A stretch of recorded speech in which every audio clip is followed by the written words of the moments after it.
Jadi mungkin ini juga bisa saya sharing ya, bermanfaat juga mungkin untuk ibu-ibu yang tapi saya akan ambil angle dari sisi ibu rumah tangga ya. Iya, Pak Danang, supaya kita nggak terlalu berat nih pembicaraan. Betul. Karena kalau bicara keuangan ini ngeri-ngeri sedap nih. Ngeri-ngeri sedap ya. Sensitif ya di tengah pandemi seperti ini.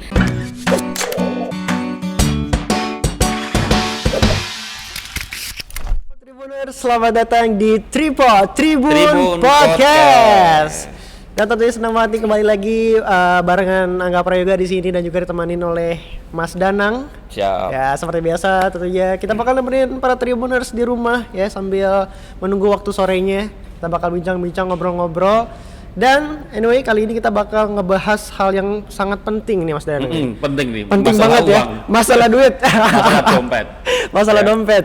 Kita bakal ngebahas mengenai cerdas mengelola keuangan di momen pandemi seperti ini nih. Karena ya seperti kita ketahui ya banyak yang keuangannya lagi drop banget, down banget, usaha banyak yang tutup ya. Dan kita nanti bakal kita ulas semuanya, bakal kita kupas gimana sih strateginya, cara pintar mengelolanya ya, agar keuangan kita tetap bisa stabil hingga pandemi ini berakhir. Betul. Nah, ya, khususnya yang kondisi saat ini tuh yang sangat berat itu di lingkup keluarga. Makanya kita membawa tamu istimewa ini sudah hadir ya. Ini ibu rumah tangga, pengusaha, ketua organisasi perempuan, ya. Nanti siapa dia? Nanti mungkin Angga bantu memperkenalkan. Ya. Nanti sekalian mungkin kita akan sharing lah dengan narasumber kita karena kondisi saat ini banyak keluarga yang terdampak karena pandemi corona, khususnya terkait dengan finansial, ya. Banyak yang tidak bisa mengelolanya, akhirnya jadi masalah di keluarga. Benar. Gitu. Dan ada siapa? Dan langsung aja kita sambut, ini dia the one and only. Ada Ibu Lady Teret. Tepuk tangan dong. Mana ininya audiens, 1000 audiens. Iya, paling cantik ini di sini. Satu-satunya wanita yang hadir di tengah kita nih Mas Danang ya. Ini senior dan sahabat Tribuners ini. Sahabat Tribuners di wanita yang aktif di berbagai organisasi, pengusaha dan juga ibu rumah tangga. Betul. Kita nanti bakal ngomongin masalah keuangan nih. Ini kayaknya udah ahlinya udah pasti ya. Namanya mama betul. Iya. Dan nggak sekedar mama, bukan mama kaleng-kaleng. Bukan kaleng-kaleng. Ngurusin uang gede, sampai ngurusin uang kecil. Ya, biasanya yang sering dipercaya kan istri, perempuan. Ya, kalau di keluarga ya Bu ya. Iya, betul. Ya, kebanyakan orang bilang ya perempuan atau istri itu adalah manajer keuangan ya, atau direktur keuangan. Itu benar sekali. Jadi mungkin saya juga perlu orang kan mungkin kebanyakan taunya saya adalah pengusaha atau juga atau ketua organisasi organisator. Nah, makanya saya menyambut baik begitu Pak Danang meminta saya untuk menjadi salah satu narasumber untuk di podcast Tribun ini membahas tentang mengelola keuangan. Ya, kebetulan sekali Pak Danang saya punya background sebagai certified financial planner yang memang sudah lama sekali saya geluti tahun 99 sebelumnya karena saya kerja di salah satu lembaga keuangan ya. Jadi mungkin ini juga bisa saya sharing ya, bermanfaat juga mungkin untuk ibu-ibu yang tapi saya akan ambil angle dari sisi ibu rumah tangga ya, Pak Danang, supaya kita nggak terlalu berat nih pembicaraan. Betul. Karena kalau bicara keuangan ini ngeri-ngeri sedap nih. Ngeri-ngeri sedap ya. Sensitif ya di tengah pandemi seperti ini. Tadi kalau kita kan temanya cerdas mengelola keuangan. Di situasi pandemi ini menurut saya kita sudah tidak bicara lagi cerdas mengelola keuangan, tapi bagaimana kita survive mengelola keuangan di masa pandemi ini. Karena kondisi sekarang ini adalah kondisi yang sangat tidak menentu, yang sangat tiba-tiba, yang harus dihadapi oleh semua orang gitu.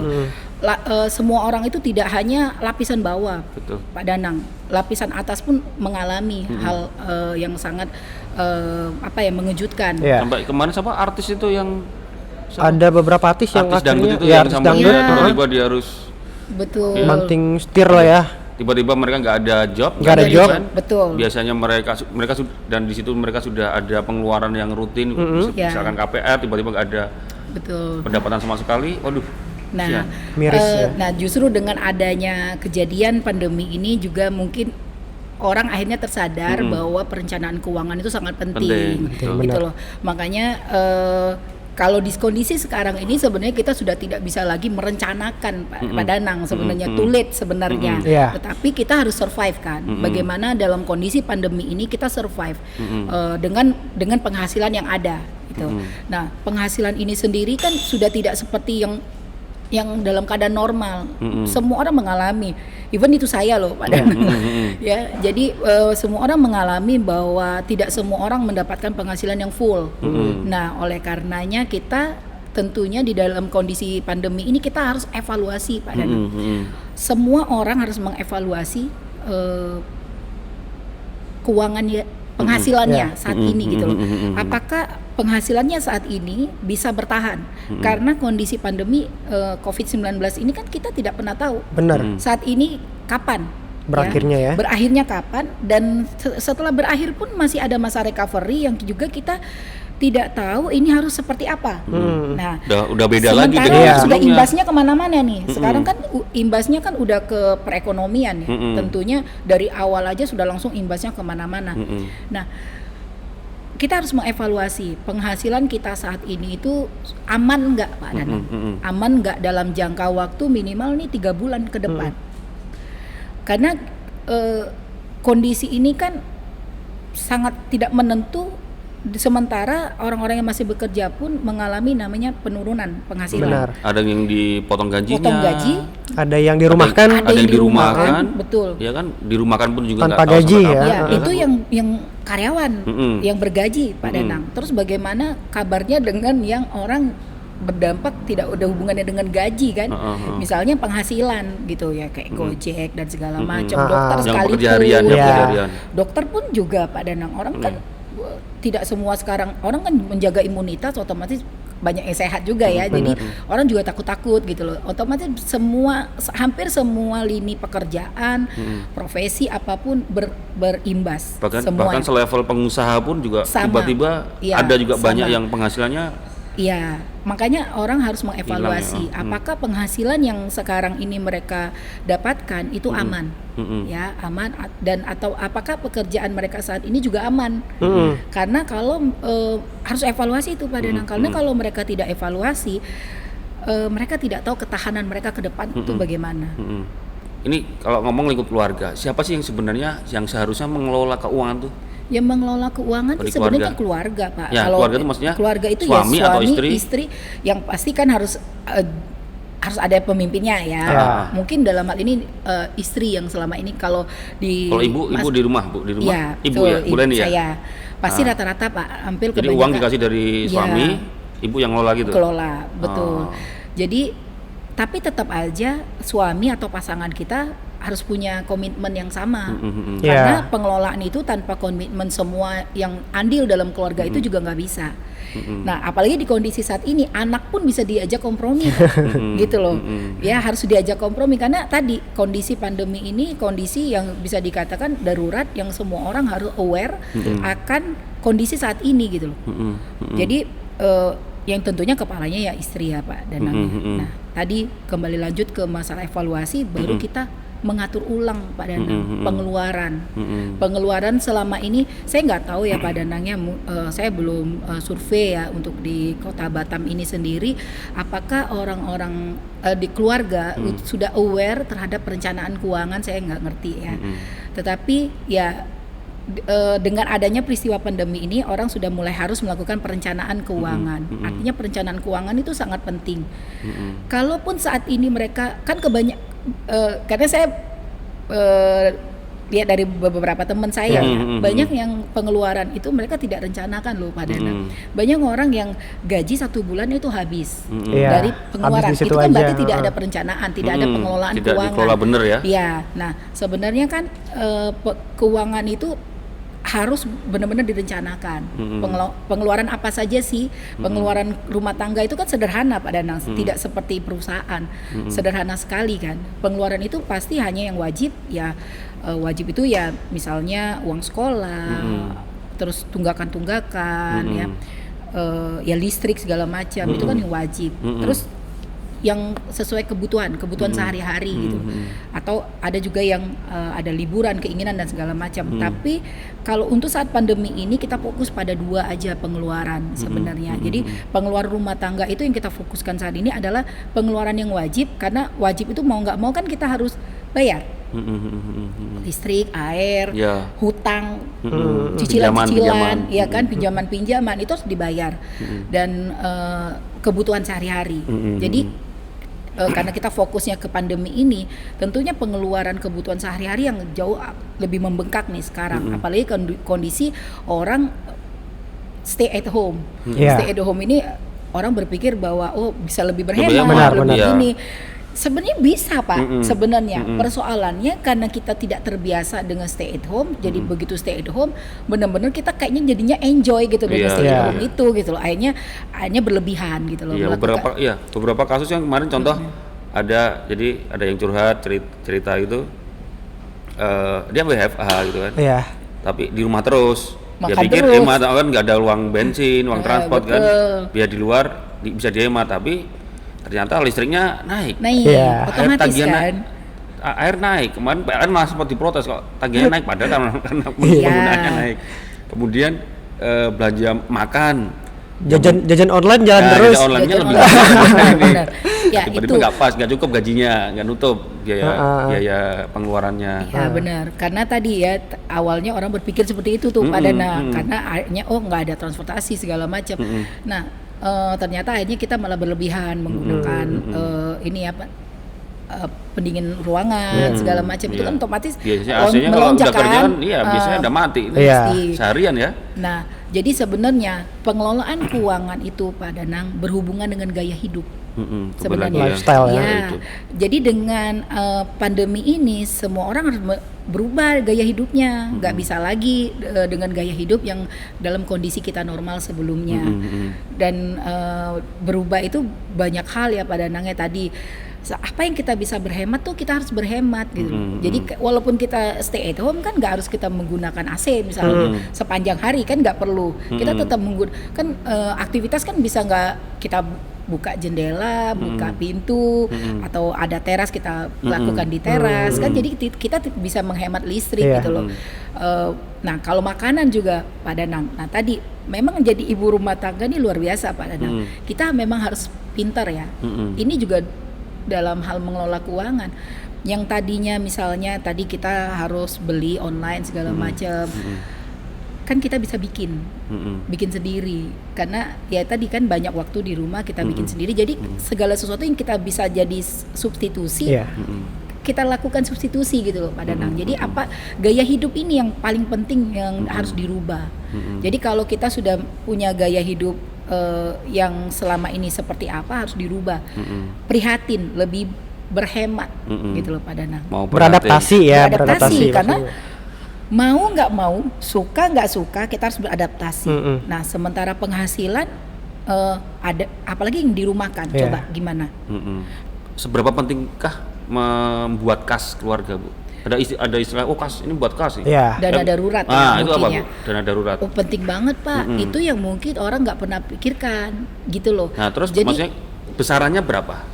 Besarnya itu Pak bisa 10% dari penghasilan kita harusnya.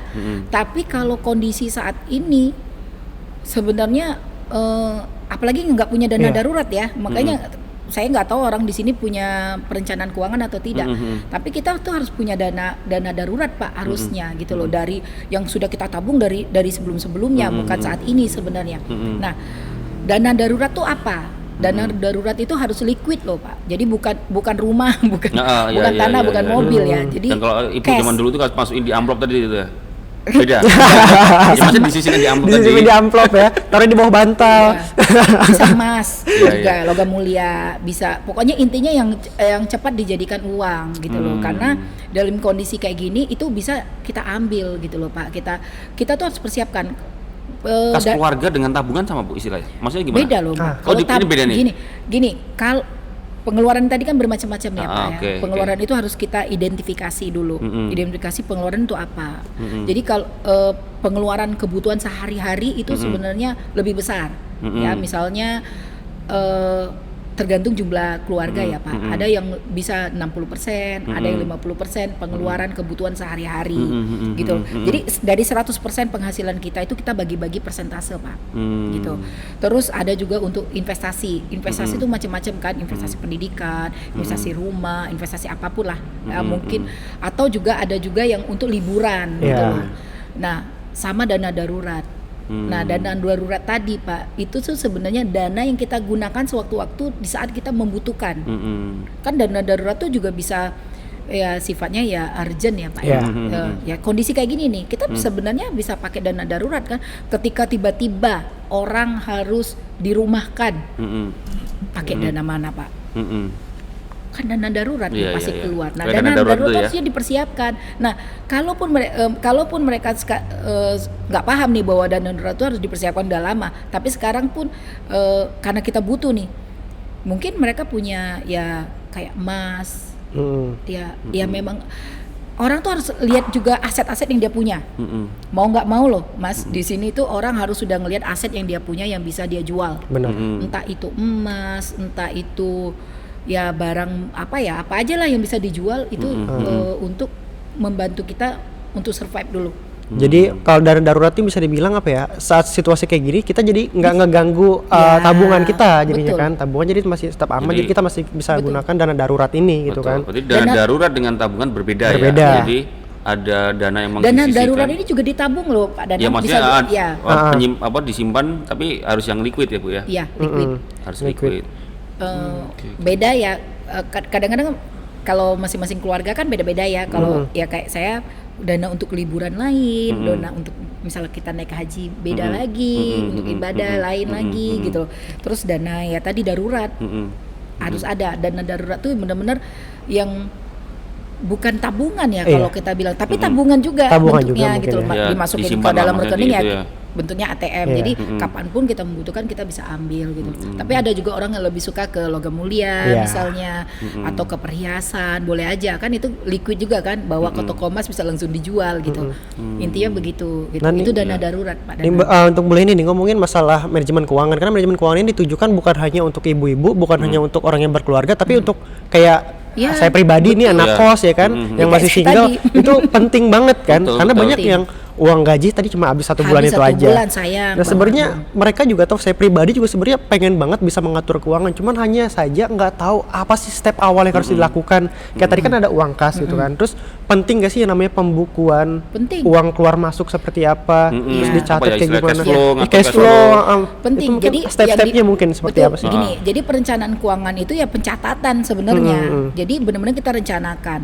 Kalau lebih gampang ya kalau kita sendiri ya, karena saya pernah ngalamin, lebih gampang karena kamu tinggal atur, oke, penghasilan kita tuh yang tetap itu berapa, pengeluaran yang rutin itu apa, misalnya kamu kos ya, terus bensin yang selama ini kan kita bisa lihat dari rekod sebelumnya berapa banyak pengeluaran untuk bensin, untuk transportasi dan segala macam. Nah itu benar-benar harus dicatat semua. Dengan kita melakukan pencatatan itu banyak hal yang kita bisa dapat. Satu, kita bisa lihat mana sih yang sebenarnya yang nggak penting, yang selama ini sudah rutin kita lakukan. Kebanyakan kan orang tuh jadi penting semua, tapi jadi penting dan darurat. Betul. Jadi dengan kita mencatat, kita lihat, oh ini tuh nggak penting loh ternyata. Sebenarnya kita bisa berhemat di sini gitu. Kenapa masih di saat kita justru single itu penting banget? Kita nggak pernah tahu kapan kita datang sakit. Iya. Betul nggak? Betul. Iya. Ya kalau kita ada asuransi, kalau nggak ada asuransi, nah, jadi benar-benar justru direncanakan, karena kita sendiri kan, justru kita rencanakan. Kalau kita sakit siapa yang mau biayain kita? Keluarga kah? Atau siapa yang mau peduli kan? Intinya begitu. Itu salah satu dasar pemikiran saya. Kenapa dari saya single, saya sudah memang mengelola keuangan. Dari hasil gaji itu kamu langsung masukin amplop. Jadi saya kalau misalnya kayak setiap saya mau naik taksi, saya ambil dari amplop itu sudah. Jadi saya tulisin amplop itu. Itu cara sederhana. Kalau duit itu dalam tabungan, kalau uang kita nggak banyak nih gaji kita, let's say lah 5 juta pas-pasan di dalam satu rekening. Aduh, kita nggak bisa membedakan itu uang untuk apa. Kita cuma ngelihatnya besarannya, tapi kita nggak tahu bahwa misalnya dana kita kan misalnya masih muda nih pasti ada dana kongkonya, ya kan. Nah mungkin dana kongkonya ini sudah habis nih misalnya. Tapi kita ngelihat uang di rekening kita masih gede, kita tetap ambil aja. Padahal kita sudah mengambil pos yang lain nih, gitu. Kita sendiri yang memanajemenin diri kita. Berapa persentasenya sebenarnya nggak ada yang baku. Walaupun kebanyakan beberapa financial planner mengatakan persentase. Kalau menurut saya enggak. Itu tergantung dari apa yang penting bagi kita. Ya misalnya kamu merencanakan untuk melanjutkan pendidikan misalnya. Tentu persentase tabungan untuk pendidikan jauh lebih besar kan misalnya seperti itu. Terus dana kesehatan, dana darurat berapa? Sehingga kita punya uang yang kita hasilkan itu sudah mempunyai tujuannya masing-masing. Itu jadi kebanyakan banyak yang memang tidak melakukan ini Pak Danang. Jujur aja ibu-ibu termasuk ibu-ibu rumah tangga. Jadi memang habis dikonsumsi. Uang gaji bulanan itu memang habis dikonsumsi. Tidak ada perencanaan. Ya termasuk ya jujur saya dulu bisa beli rumah loh. Bisa beli rumah, bisa beli apartemen gitu loh. Dari hasil tadi menabung gitu. Jadi kita tabung sendiri gitu. Saya udah punya planning sekian lama saya bekerja, saya pengen punya rumahnya tipe apa.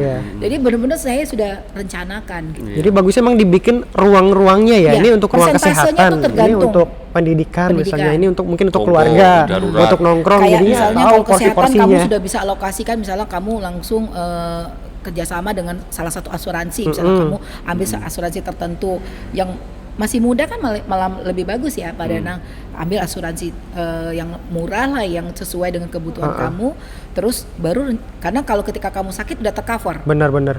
Karena bicara kesehatan kita nggak pernah tahu biaya rumah sakit itu besar banget. Jadi memang harus dipersiapkan dari sekarang Pak Danang. Apalagi untuk cowok nih ya kan, untuk yang masih single, persiapan pernikahan pasti itu banget, butuh yang namanya dana yang gak sedikit kan. Nah itu kan bisa masuk ke dalam budget. Jadi kamu udah rencanakan walaupun masalahnya punya rencana pengen nikah. dananya darurat. Maksudnya darurat buat beli GoFood, beli. Kalau mau nikah lebih bagus sekarang. Semua darurat Mumpung pandemi. Jadi kamu cukup biaya kau aja. Betul. Betul Pak Danang. Beli gorengan pakai dana darurat. Ya, jadi itu kebanyakan orang tidak disiplin Pak Danang. Intinya seberapa banyak pun orang mengelola keuangan ya, sepintar apapun, sebaik apapun, tapi kalau tidak ada pengendalian diri tetap aja. Jadi harus ada pengendalian dari diri sendiri sama komitmen. Komitmen kita untuk benar-benar menjalankan apa yang sudah kita rencanakan dari awal. Jadi ya mungkin walaupun ini sedikit terlambat di era pandemi ini, nggak ada juga kata terlambat. Mungkin yang sebelumnya teman-teman Tribuners yang di luar sana belum merencanakan keuangan selama ini, ayo kita rencanakan keuangan kita. Berapapun penghasilan itu bisa kok. Jadi bukan gaji saya kecil Bu. Kalau ngomong kurang terus Ibu ya, kurang ya. Nggak ada cukupnya. Nggak akan ada cukupnya. Nah karena sebenarnya tadi penghasilan itu bisa cukup. Tergantung gaya hidup kita. Kalau gaya hidup kita tinggi, ya tidak akan pernah cukup. Habis terus. Makanya kita kan sebenarnya kebutuhan kita manusia ini apa sih sebenarnya? Nggak terlalu banyak loh. Yang banyak itu kan bunga-bunganya. Keinginan kita yang terlalu berlebihan gitu loh. Iya betul Pak Danang. Apalagi perempuan Pak Danang. Belum tasnya harus satu warna, ya kan dengan sepatunya. Ya. Nah ini Bu mungkin bisa buat ini. Ada pertanyaan. Dan shopping online. Syafana Monte. Ini Ibu ya nih ya. Mbak, tips atur uang buat ibu-ibu yang kecanduan shopping online seperti saya doang. Cocok nih Bu. Aduh. Bulan ini kecanduan kok Shopping online. Sering online enggak juga sih. nih. Ah, ini ada yang nanya tuh, ada tips nggak Bu buat ibu-ibu yang kecanduan shopping online? Masalahnya ini bukan ibu-ibu aja Bu, kita juga kan. Cowok-cowok juga semua ya, anak muda. Kalau bicara kecanduan ini udah habit ya. Enak soalnya Bu, lihat. Habit. Nah, ini perlu diterapi kayaknya. Nah, perlu gimana, Bu, itu? perlu diterapi Bu Safana Munte, ya kan? Sebenarnya gini, shopping online-nya tergantung dulu nih Pak Danang. Kalau dia shopping online-nya itu karena memang kebutuhan, misalnya yang dari shopping prioritas, online misalnya ya. kan sekarang banyak juga orang yang menggunakan jasa online kan Betul. untuk Karena lebih belanja lebih murah. sembako. Ya. Ya kan, bisa juga, nggak apa-apa sih. Tapi kalau sampai kecanduannya membeli barang-barang yang tidak kita butuhkan untuk saat ini hanya karena emosi, karena keinginan gitu kan, ya harus kita mulai dengan pandemi ini sebenarnya banyak hal yang bisa kita pelajarin ya Pak Danang. Saya secara pribadi dengan pandemi ini banyak banget yang saya bisa saya bisa renungkan, ya relax gitu, lebih relax untuk melihat apakah yang selama ini kita lakukan benar dan segala macam. Justru saya dengan ada pandemi ini banyak bersyukur loh Pak Danang. Banyak bersyukurnya apa? Banyak banget yang kita lakukan itu sia-sia sebenarnya selama ini gitu loh. Dengan pandemi ini apalagi dengan adanya social distancing dan segala macam, kita kayaknya kembali ke titik nol nih Pak Danang. Kita ini semua di reset loh. Semua di reset dari jadi nol nih. Kita kembali ke kehidupan yang benar-benar seperti kita melihat awal-awalnya manusia ada di muka bumi ini tuh seperti apa sih. Pandemi ini sebenarnya mengajarkan kita pada kesederhanaan sebenarnya. Jadi dengan kesederhanaan itu kita sebenarnya jauh lebih gampang mengelola keuangan. Nah, banyaknya kita malah dengan stay at home meresponnya justru malah jadi berlebihan, ya kan? Nah, sebenarnya ini yang dengan adanya pandemi ini membuat orang tuh menjadi kesadaran itu kembali ke fitrahnya kita sebenarnya. Kembali kita ngelihat apa sih yang kita butuhkan. Jadi kalau misalnya ada yang masih kecanduan online gitu kan, ya harusnya kita lihat betul nggak ini kita butuhkan. Apakah keluarga kita membutuhkan ini gitu. Apakah cukup baik kita melakukan hal ini di situasi kondisi seperti ini gitu kan. Nah, ya kita kembali sederhana sebenarnya, kembali ke ya kita di reset lah semua pada dengan kondisi pandemi ini. Sebenarnya satu sisi kita kaget ya, tapi di satu sisi juga kita bersyukur loh ada adanya hikmah pandemi. pastinya di balik. Iya, ini benar-benar menurut saya hadiah yang istimewa benar-benar dari tergantung cara kita menyikapinya, cara kita jujur, menyikapinya karena jujur saya pribadi bersyukur loh, pandemi ini tuh banyak hal yang kita bisa lihat dengan dengan kayaknya lebih tenang gitu loh melihat segala persoalan, segala sesuatu kehidupan kita pribadi pun gitu loh. Bisa dikatakan merenung ya, kita merenung melihat kenapa sih bisa terjadi seperti ini. Kenapa kita tidak siap? Pertanyaan kenapa kita tidak siap Pak Danang? Ya kan?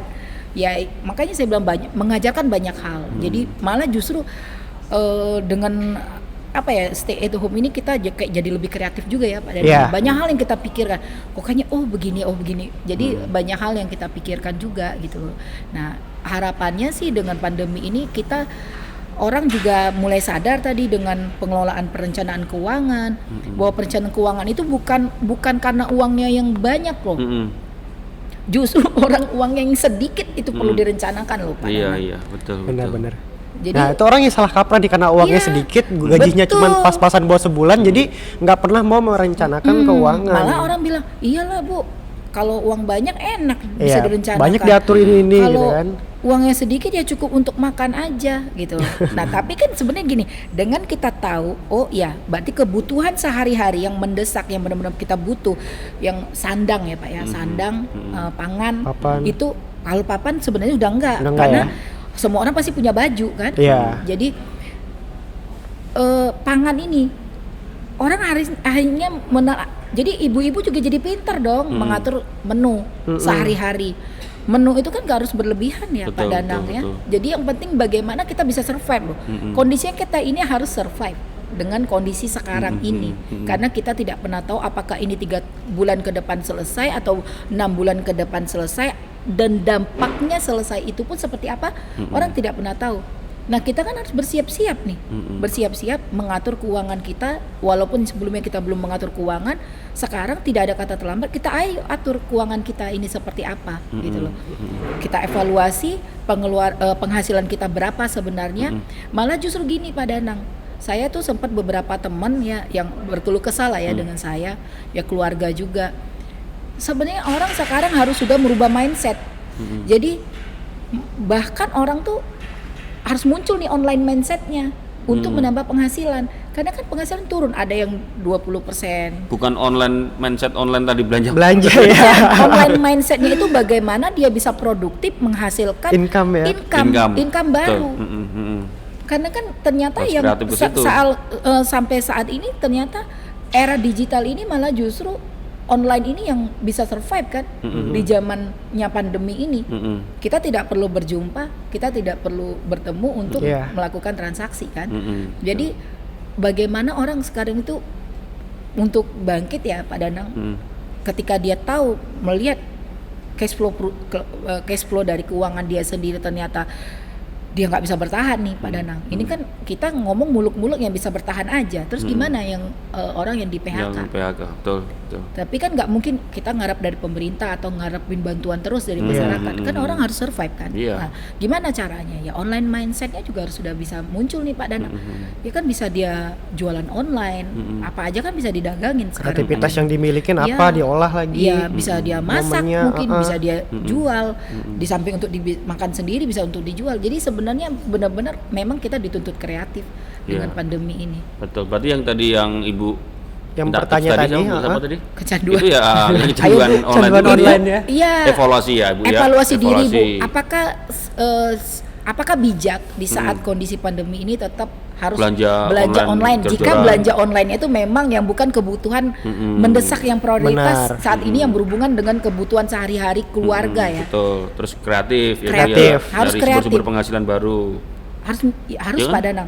mau nggak mau misalnya kan tadi online tadi Bu ya. Sekarang kan misalnya yang penghasilan itu yang tidak di rumah kan tetap turun tuh. Ada yang diturunkan 20%, ada yang diturunkan 30%, bahkan ada yang 50% loh Pak Danang. Itu gimana mengatasinya? Sementara pengeluaran yang secara bulan-bulanan sudah terjadi kan misalnya sekian, itu aja masih nggak bisa nabung. Terus gimana caranya? Kalau tidak bisa menurunkan gaya hidup, berarti harus mencari sumber penghasilan yang baru.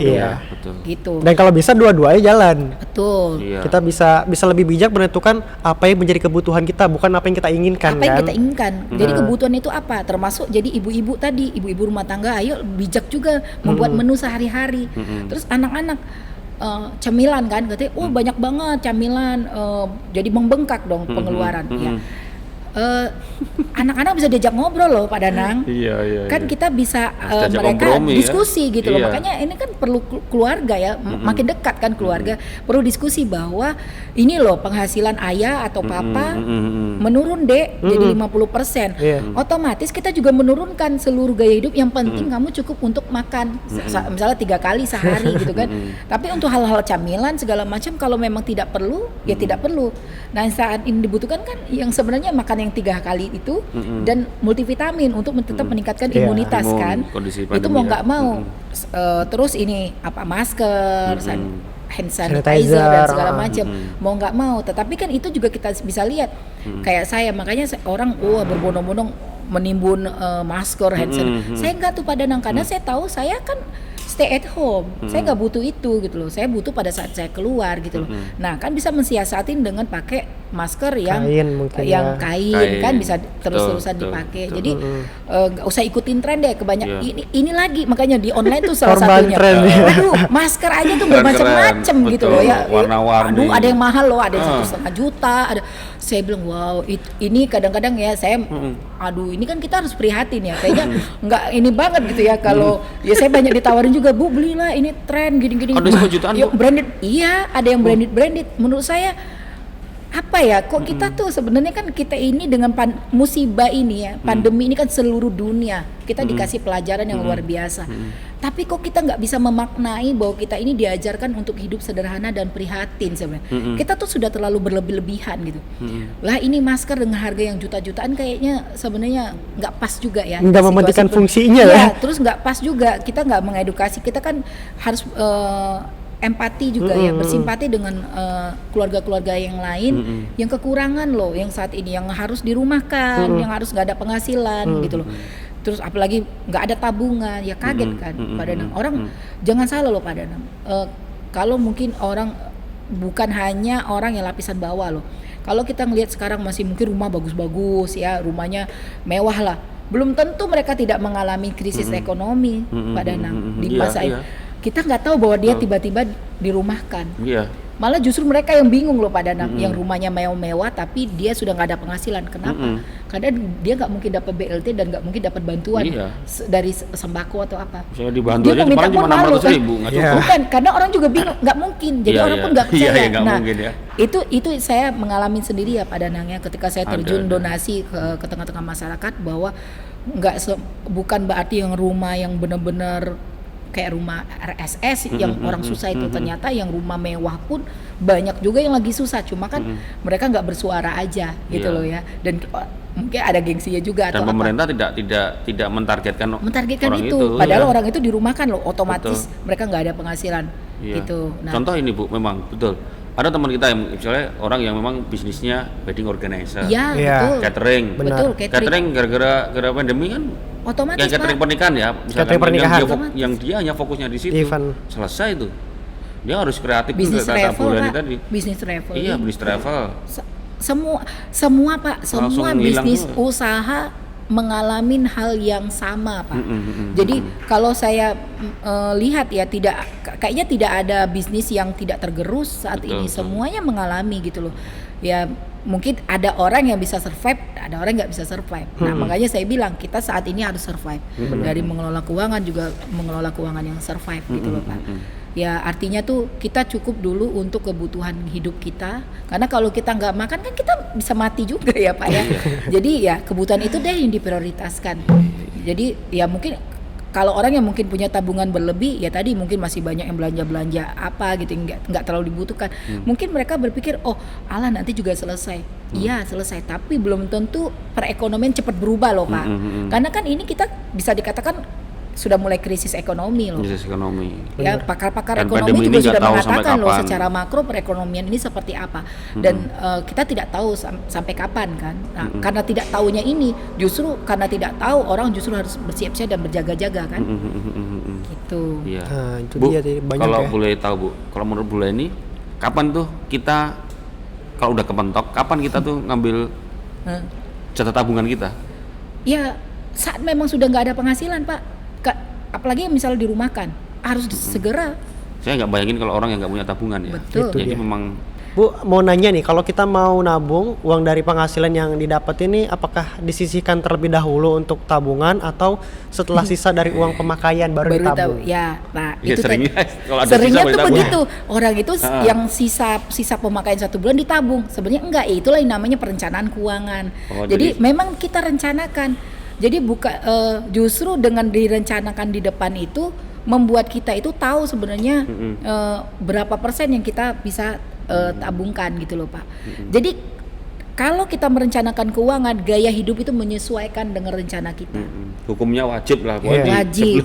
Jadi sebenarnya sebelum dapat uang kita kita mau nabung segini. Harus. Jadi kalau kita udah nabung ternyata di akhir bulan masih ada sisa, wah itu bagus bisa Jadi kalau saya dulu misalnya gaji nih, saya dulu nabung dari awal saya dapat gaji ya Pak, tahun 99 itu cuma 500.000 loh Pak, saya nabung itu. Nah itu saya benar-benar dalam tabungan, dalam rekening bank.